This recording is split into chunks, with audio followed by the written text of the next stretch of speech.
Michael Jordan is widely regarded as one of the most competitive players in NBA history. While he had numerous friendships across the league, it was often revealed that he would strategize against his friends during games, with Charles Barkley being a notable example. All-Star Weekend, however, was a different story. Since the game had no stakes and was purely an exhibition for the fans, there was no need for strategic planning. Jordan understood this, and right before the 1996 All-Star Game, MJ gave us another classic GOAT moment. Here's Penny talking on this incident at the Knuckleheads podcast. MJ, I'm getting ready to be announced, and he started moving closer to me. I'm like, MJ, you know you going last, bro. What you coming over here for? Like, you know you ain't about to, I'm not going after you, so what you doing? I didn't know what he was doing. He just kept inching, like he was sitting closer. And I guess he had already told Scotty or somebody, I'm about to do the snap off or whatever. Bro, I walk out, and he snapped them Jones, and I had to hold my pants, and I looked back, he just laughing like I'm on or something. It was crazy, but I'm like, hey man, that was an ultimate compliment to me because that made me feel like, you know, that he was like, he respected me and who I was. Here's MJ during the game when he was asked about that moment. Well, I've done it a couple of years. I did it to Joe Dumars one year, but it all started when someone did it to me my first couple of years. So I decided to pass it along. The 2022 All-Star Weekend in Cleveland was a big celebration for the NBA's 75th anniversary. One of the highlights was honoring the 75 greatest players of all time. For Damian Lillard, the weekend felt unreal as he got to be around so many basketball legends. But for Lillard, the best part wasn't all of that. It was when Michael Jordan finally showed up. We walk out of the room where we take the big picture, and when we walk out, it's like all these cameras like this. You know what I mean? There's so many stars and all these legends in here, and when we get in the hallway, you see MJ walking towards us. He wasn't even in there for the big picture. He just got there. He just got there. So he's walking, and there's more cameras on just him by himself than it is on all of us. And it was like, that's when you really saw the difference of like, man, this dude the GOAT. Yeah. Like when he was walking, everybody was just staring at him. Yeah. Like even all the people that was like the top 75 looking at him. The other 74 was looking at him like he was walking up, he walked up. It was like he just took over I know the whole situation. Was that your first time meeting him? Because before you said you hadn't met Mike before. I still ain't never met him. You just looked at him. Look, I was sitting there. I was standing next to Clyde. And I just was staring at him like, because all the lights was on him, and it was just like, man, that's Jordan. Like, he's glowing. I'm looking at him like his arms ain't his hands. Like, I'm just looking at him like, damn. I ain't say nothing to him. Then they lined us up, and we all walked out. The whole time, I ain't say nothing. I just was looking like, I'm just looking like, damn. I was looking around at everybody, but like when he came out, it was like unreal. Yeah, that was how loud it was. How everybody, like, if you looked around the arena, it was nothing but stars there. Yeah, right. Like we would all recognize these people as stars, and how they even was looking at them was like, they felt small too. You know what I mean? Like everybody was just like, it's Jordan. Another legend that was in awe by Jordan that night was the great D. Wade. On an episode of Carmelo Anthony's podcast, Wade, among the players on the anniversary team, shared one moment that stood out for him as he first noticed MJ in the room. Let me tell you something, when he walked through. Just aura, that's it. Everything changed. Yeah. You know when the coolest person walk in the room? Yeah. You cool until the coolest nigga walk in the room, yeah. Man, when MJ came in and get silence. Everybody was like, oh. He's sizing niggas up from the tunnel. Right away. Stop it. He walking past you. Yeah, I'd bust your ass. Like he's sizing everybody up. Bust your ass. You saw the clip with him and Magic that went viral, right? Yeah, they all saw the clip. That's an old dog right there. That's an old dog. Come on, where your shoes at? We go play one-on-one, me and you right now. That was right away. And that's the moment where I was just sitting there and I'm like, I'm listening to Jordan and Magic talk shit. Really talk shit though. Yo. Like, put your sneaks on, let's go right now. And I'm like, I'll tear your ass up right now. Oh, they serious? Meta Sandiford Artest, previously legally named Meta World Peace, is one of the most fearless and dynamic players in NBA history. Known for his relentless defense and physical style of play, Meta earned an NBA championship in 2010 with the Los Angeles Lakers and was named Defensive Player of the Year in 2004. We've already heard the story about Meta breaking Jordan's ribs during MJ's comeback attempt in the 2001 summer. But recently, Meta, shared some new details about that incident. I played against Mike for the first time in the summertime when I accidentally broke his rib. In the summertime, Mike go hard everywhere. Am I right? Absolutely. So Mike, I was 19, and I don't think he realized how strong I was coming in. He was posting up, and I was like denying fundamental on this side and three-quarter, and just moved his arm out the way, light work. And then my elbow hit him in the ribs, cracked his ribs. And then, so I broke his rib accidentally. Then he called me and said, don't worry about it, young fella.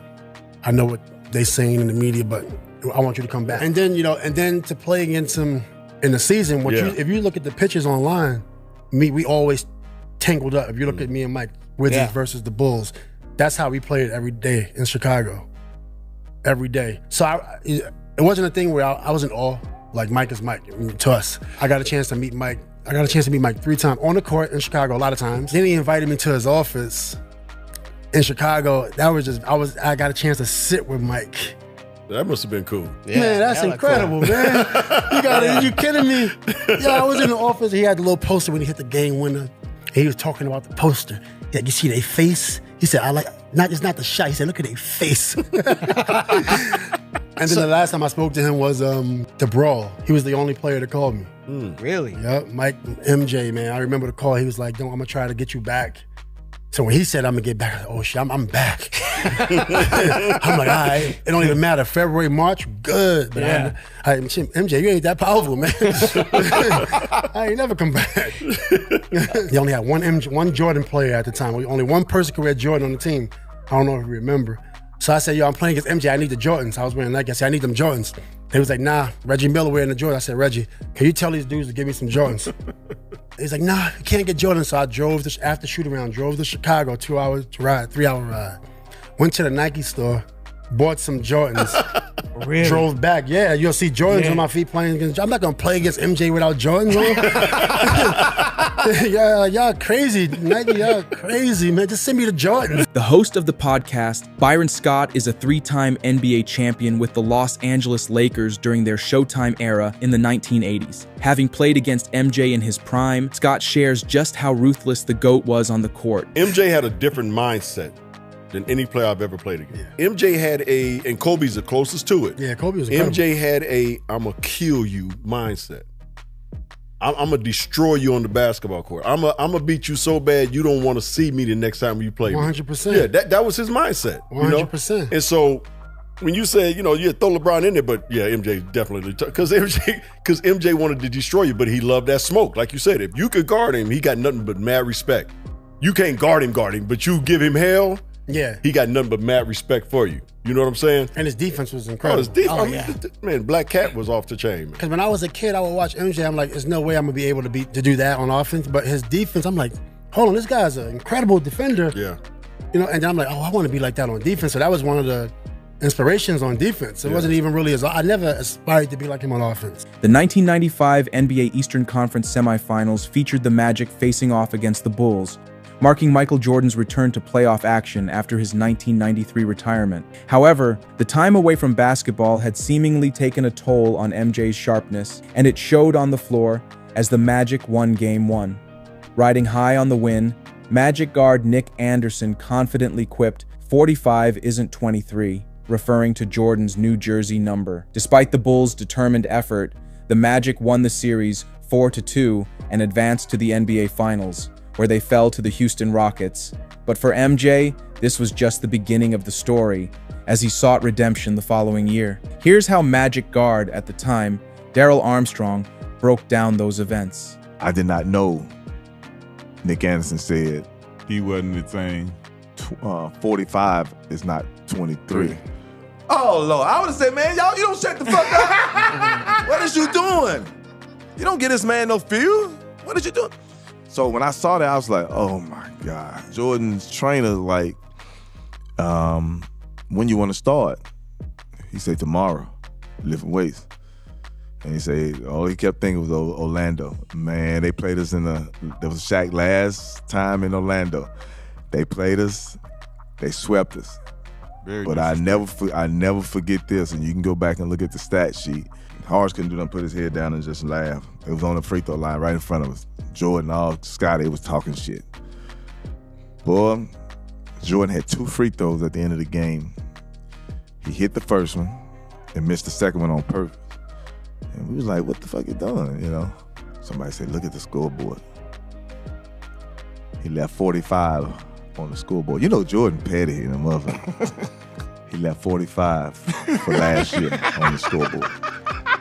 In the 90s, being an NBA player meant competing in the shadow of the Bulls' unmatched dominance, led by MJ. From intense practices to MJ's alleged mind games, the Bulls did whatever it took to win 6 NBA titles. Not everyone viewed Jordan's approach positively. Knicks coach at the time, Jeff Van Gundy, once claimed that MJ was a con man who used fake friendships to gain a competitive edge over opponents. According to Van Gundy, Jordan would befriend rival players to make them let their guard down, only to dominate them on the court the next game. Jordan didn't take the comment lightly, responding with a 51-point performance against Van Gundy's Knicks and some mid-game trash talk to make sure his message was clear. Now, years later, Van Gundy reflects on the greatness of Michael Jordan during an episode of the Mark Jackson podcast. The best player in any one game to win it, if you had to put all the marbles to state it, there's a lot of ones that you could go with, but my personal one, I would take Jordan to win one game. I think the combination of athleticism, skill, will was something, you know, people used to ask, like, what was the name of that special, that ESPN thing they did on him, on, what was the name of that? Last Dance, right? Yes. They said, you watched The Last Dance. I said, no, I lived it. And so because, you know, he got 55, like, against, you know, he had a double nickel coming back off baseball. 10 days later, against the best defense in basketball, back when the rules were not conducive to offensive play, right? There was no freedom of movement. There was freedom to get your head handed to you if you came through the line, right? He got 55 against the New York Knicks on the road and hit Winnington when we doubled late with a Luka Doncic special, like go up and at the last minute, you know, find somebody, and he found Winnington. And so, like, I never seen anything quite like that. Like, guy goes off and plays baseball for 2 years. Hey, I want to play basketball again. 10 days later, he's getting 55 in the garden again. I mean, it's like, what's happening here? You know, so I would go with him in any one game. Only 4 players in league history were teammates with both MJ and LeBron. One of them is the Tar Heel center Brendan Haywood, who played with Jordan in his rookie season. Here is his take on the GOAT debate. No, stop playing. Don't do it. Come on now. if anybody in the Carolina family doesn't say that MJ is #1, they're excommunicado. Come on now. MJ's the greatest ever. Come on. Stop. Yeah, he is. This man is MVP, Defensive Player of the Year. That's insane. He's MVP, first team all defense, finals MVP, and leading the league in scoring all in the same year. Yeah, that's insane. Only been done 4 times, all MJ. Say that again. Yeah, that's crazy. First team all defense, MVP of the regular season, MVP of the finals, lead the league in scoring. Only been done 4 times. MJ, and MJ. Damn. That's the greatest of all time. That's how you end the debate when with these young guys that want to talk about LeBron. That's how you end the debate with him right there. It was great playing with Mike because I got to see why he was Mike. You think a lot of times people think great players are great because they just roll out of bed and they're great. And for him, it was like, nah, the work ethic was crazy. At 40 years old, 39 years old, he done proved everything. He's still in the gym before everybody. Yeah. I mean, he's there with Tim Grover lifting early, getting up shots, like footwork is impeccable. Had a young dude on our team by the name of Bobby Simmons. Bobby used to just, all the footwork stuff that MJ was teaching, like, yo, you read him this way. Like, yo, when you jab this way, like everything he did was calculated. I was watching when he was teaching Bobby. Yeah. Obviously, he wasn't teaching me none of that stuff. You know, I couldn't do nothing with it. But he was teaching Bobby, like, yo, when you jab, you read this way. He drops his foot this way, you counter with this. And so I started seeing this ain't by accident. He's reading your body move. He's reading your body language. Oh, you drop that top foot. I know I'm going here. That defense rotates. I know I'm getting to this fade. Like, up and unders, all that. And it's just like seeing how much work he put in, how calculated he was, and then the competitive nature. I mean, he didn't want to lose nothing. The young dudes in the league that were coming into the league grew up watching MJ. Like, MJ would be at the jump ball, and he could sense it. Our point guard was like Chris Whitney, like, yo, see Whit, let me get it early tonight. Young fellas in all. Like you'll see certain guys, they looking at this. He in awe. I got him. But because he'll see a young fella looking at the shoes, the leg brace, like looking them up and down. Like he could tell, like certain dudes want smoke. Yeah. And then there's certain dudes that's looking around like, oh my God, it's MJ. And MJ's cold-blooded. If you're looking at him like that, he can sense it and he's gonna try to take your heart out. The story of LeBradford Smith and Michael Jordan is a classic in basketball circles. In short, after a rough shooting night, MJ invented a story about Smith disrespecting him to fuel his competitive fire for their next matchup. It worked, and Jordan delivered a dominant performance. Here's how MJ's Bulls teammate BJ Armstrong broke it down. He had just an awful game versus the Washington Bullets. And I think he missed like 18, 19 shots in a row. I was just so impressed with his confidence, Jimmy, that he didn't hesitate. The confidence that this man had, Jimmy, was beyond. But this particular game, after the game, he wasn't happy at all. And he was, normally he's bubbly, he's playing cards, he's this, whatever. He's being MJ. But this night, he was just sitting in the back. So I thought, hey, let me just go check on this guy. And I just said, hey, man, how you doing? You all right? You good? Just checking on you. He was in the back. Everybody else is, whatever, doing what they do. And he was like, yeah, I'm good. And I remember he told me, he said, whatever that kid had in the first half, I'm going to have that in the first half. Whatever that kid did the game, whatever that kid did in the first game, I'm going to have that in the first half. The confidence to say that, Jimmy, was like, man, I just watched you miss 19 shots in a row.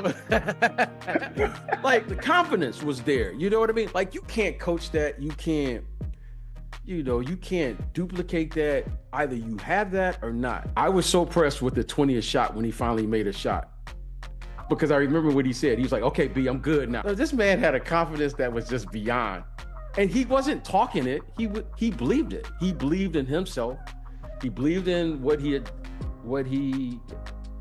work he had put in.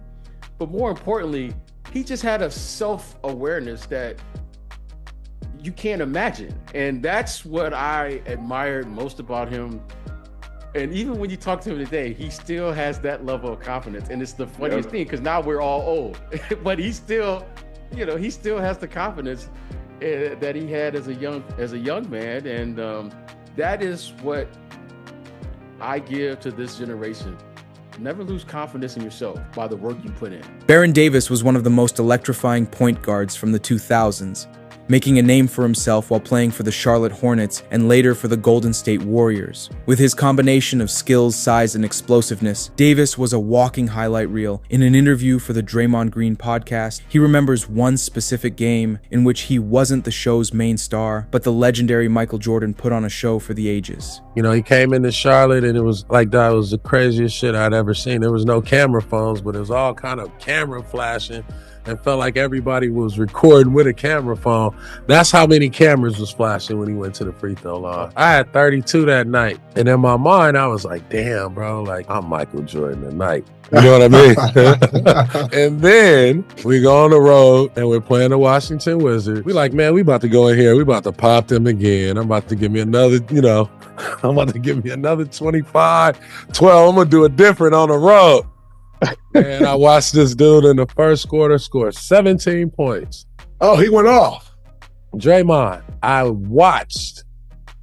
I was not participating, bro. I was so mesmerized. I was guarding T. Lou. Hey, if you watch the clips, you'll see me. Never help. Never help. And the coach called a timeout. He like, yo, what the hell y'all doing? Y'all just gonna let this man get cooked? It was Lee Nayland. I said, damn, bro, my bad. I was just watching. Like I was just watching. I got your help. I was like, man, I got your help. Let me get him. So I guard him the first time. I know he going to the fade. So boom, he go to the fade and I'm on top of the fade. He go to fade. I'm like, man, get that shit. And he leaned back, like another inch. Shoot the ball. Wham! Jordan against Barron. 43. Okay. All right. Man, I got this fool. He go to the post again. Well, I know this shit coming. You about to turn to the middle. Turn to the middle. Oh, up and under. Layup. Hey, somebody else get this.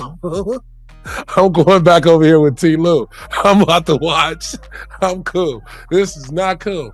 Hey, dude, that's what, and you know, you see somebody like Mike like that and LeBron, like it's the same thing. It's like, be careful because they gonna remember.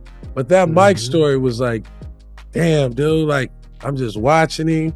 I'm like, damn, dude, what kind of cologne you got? Like, what kind of cologne? This nigga smell good as shit out here. Whatever it was, Michael Jordan was he was like an enigma, dude. He was like it was just like, oh shit.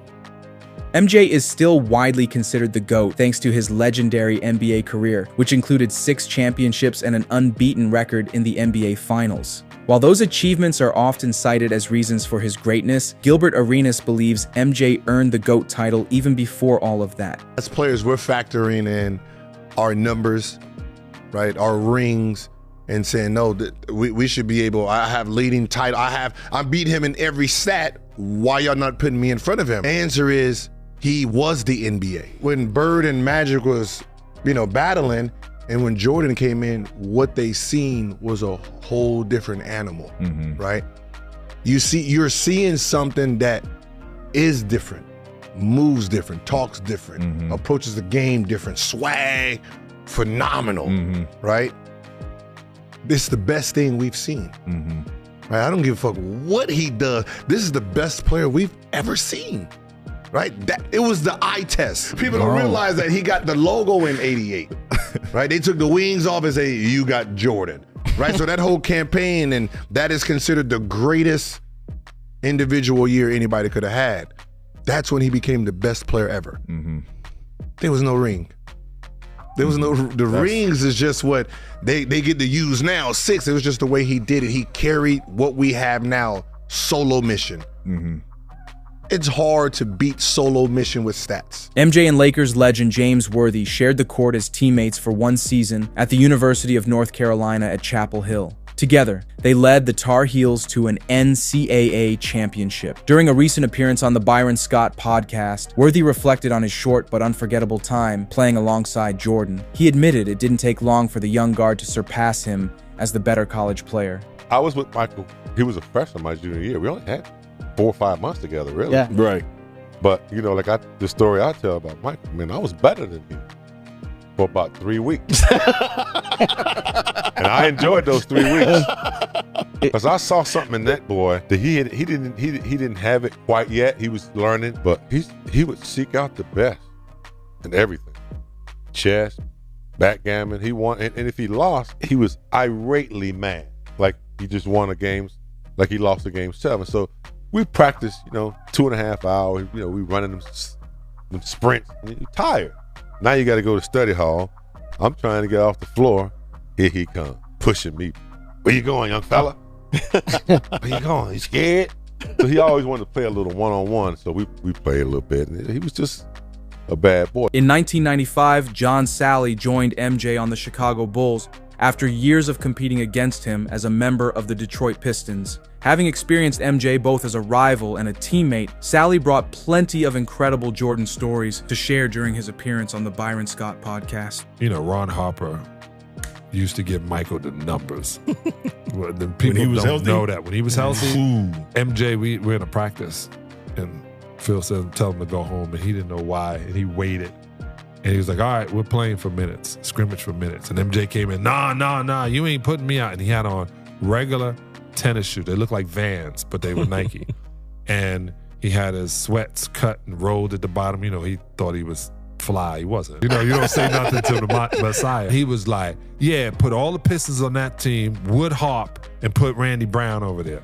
And Harp was pissed. And all of a sudden, I'm running back, and MJ gets a steal. And I go, and he's about to do the right-hand jump. I said, I know exactly what dunk you're going to try. I'm getting this. I don't care. And I drop step and turn around and about to jump. And as I'm about to jump, his midsection is moving past my face. And you try to bring yourself down. He was like, block this, bitch. Boom. And I'm like, I take the ball out, boom. I'm staying in the hotel behind the facility. So I would jump the fence. And I go home, I call my mother. She's like, how is it? I said, Ma, I just saw the greatest player of all time. She said, it took you that long to admit it. I go, yeah, it took me this long to admit it. But I just saw him playing tennis shoes, no tape, no knee brace, no wristband, sweatpants on, t-shirt, and a practice jersey, and thought he was in the finals against us. Like, he literally thought he was reliving the 80s. And I was like, yeah, this dude is on next level.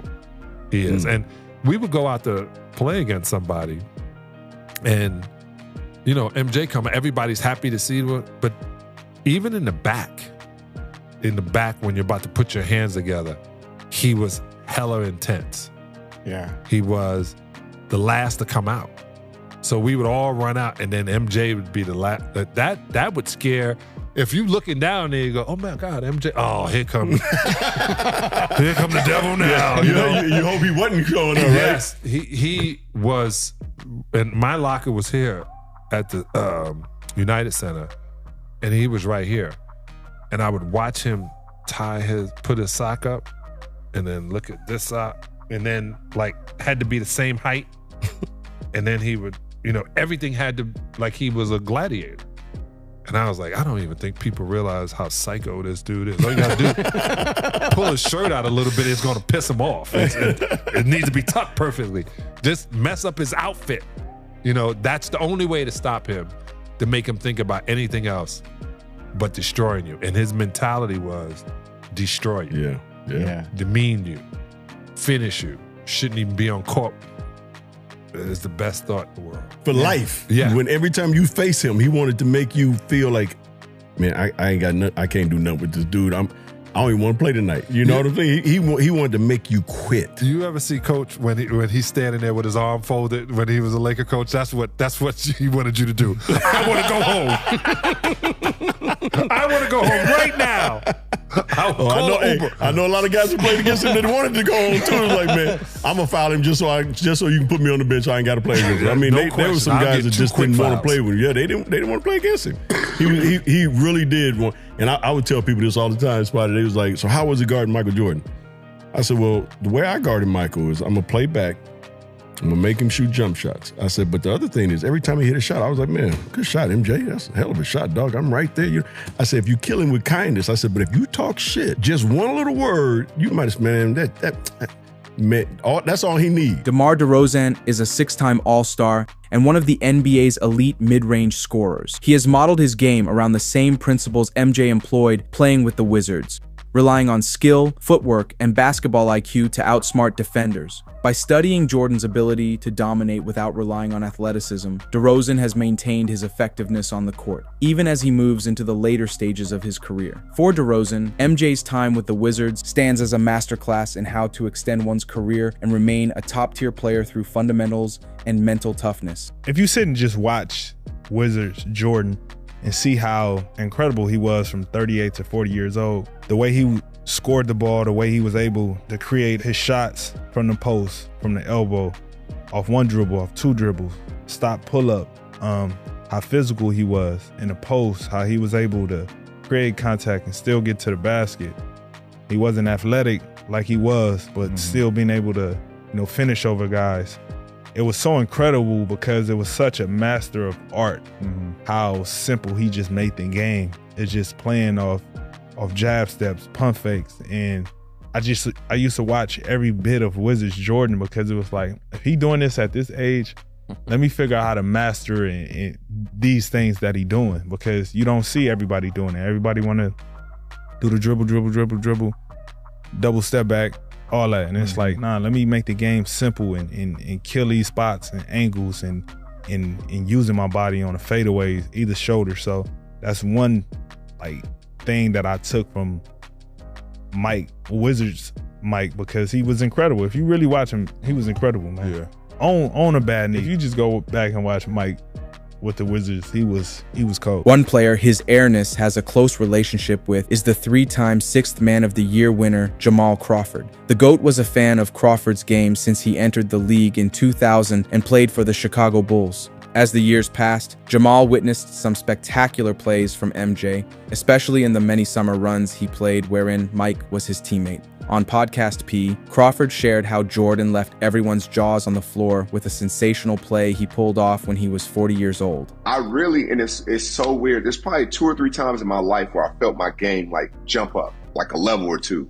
And that was one of those times. And I was playing off of him. He's the guy, but I literally, I don't know for a fact, but it felt like I hit 80% of my shots off of him that summer. Like I felt my game going to a whole nother level, and it was making its way around the thing. Like, man, that little Bulls guard, because I hadn't done shit yet. But like, man, that Bulls guard can go. I'm telling you, that Bulls guard can go. But I'm playing off of him, right? And so I remember one time I threw a full court. I'm like, oh, as soon as I let it go, I'm like, oh shit, I threw that too far. Man, this man at 40 years old, he jumped up with one hand. Yeah. He dribbled the ball and dunked with one hand. I was like, oh shit. Like it looked like some Bulls. I'm like, oh, this is crazy. Facing Michael Jordan was the toughest challenge for guards in the 1980s and 1990s. Just the thought of going head-to-head with the Bulls legend was enough to intimidate most players, many admitting they had nightmares about playing against the 6-time NBA champion. But for Vernon Maxwell, it wasn't nightmares that kept him up. It was the sheer anticipation of facing the 5-time MVP that left him unable to sleep the night before their matchups. Well, your ass better get some sleep the night before. I'm gonna tell you now, that's one motherfucker right there. Now, I used to go lay down and elevate my fucking feet above my heart. Like my mom used to say, put your feet above your heart, baby, before you play him. It's gonna bring some energy back to you.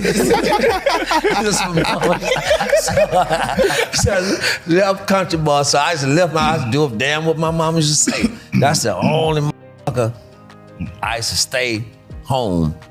My wife used to be glad for that.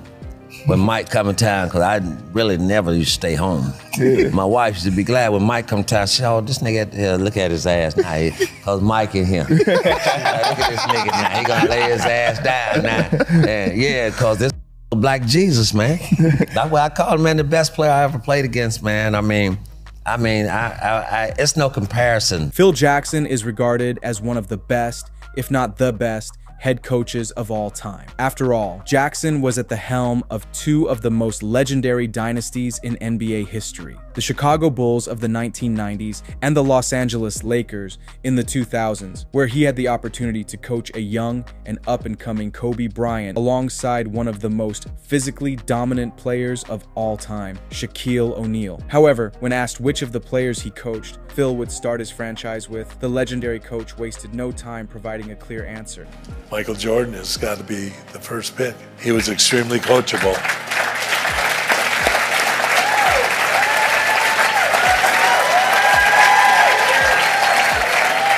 Mark Jackson's first year in the NBA was MJ's best season ever. Many consider Jordan's 1987-88 campaign to be the greatest year ever by an NBA player. In that season, MJ led the league in scoring, steals, and minutes played. He won the dunk contest at the All-Star break and went on to become the first player in NBA history to win both the MVP and Defensive Player of the Year awards in the same season. Jordan was so unstoppable that year that opposing teams had to be creative in finding ways to contain him, even if that meant going the extra mile. Here's what the young Mark Jackson and the Knicks tried to pull off. He was a different level. He was an absolute different level. Playing against him in the league. So we're playing the Bulls. I never told this story. I was benched, so we're playing the Bulls. So I get a call the night before. We'll play some cards and hang out, whatever, just chill. I go into the city, go to Mike's room, play cards. I'm not playing. I know I'm benched, so I'm playing cards. I'm doing my job. I'm gonna keep them up all night.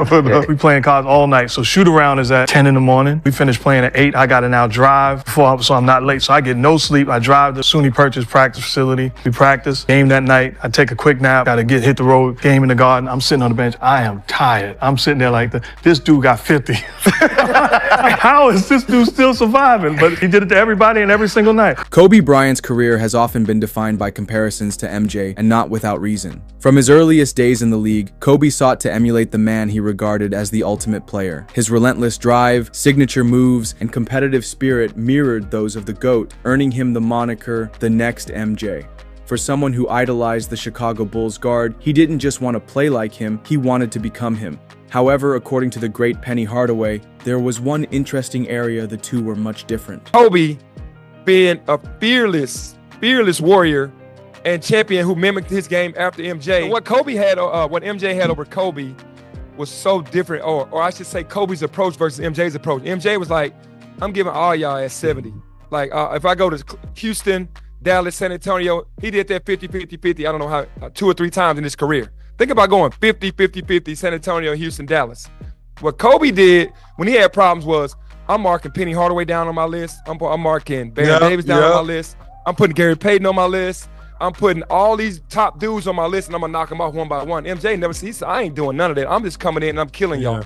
So Kobe had to start off a little slower. Rookie year, he kind of struggled a little bit. Beat a year in LA.